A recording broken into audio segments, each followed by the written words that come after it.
Deməli bu Azadlıq Radiosunda yəqin ki bu taksilərə aid görmüsünüz də.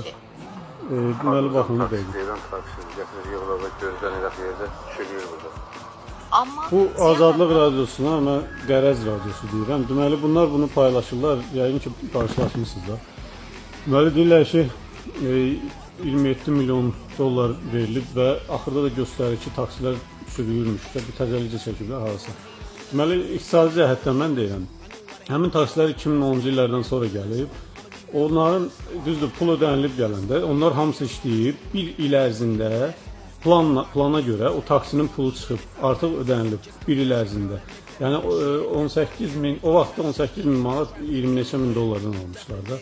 Yəni, onun pulu ödənilib və üstündən 10 il keçib. Yenə də görün necə nəzarətdə olan biznesdir ki, həm taksinin pulu çıxıb, hələ pulu gətirilən pul planla çıxıb. Üstəlik hələ mən taksini sürənlər, onlar da dolanıb da pul qazanıblar. Şəhərin gözəlliyinə tövsiyə qatılında o dövrə görə yaxşı idi. İndi daha müasirlər var sözü.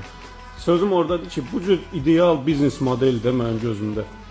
Deməli taksilər alınıb, pulu hamısı çıxıb təkcə 1 ilə, lap sayaq ki 2 ilə çıxıb. Amma hesablamışam məsələn gündəlik plana görə 1 ilə o taksinin pulu çıxır. Lap sayaq 2 ilə çıxıb. İndi hal-hazırda 12-13 ildən çoxdur onun üstündən keçib. İndi də görün bu qədər vaxt keçib bu biznes qurandan danışıram.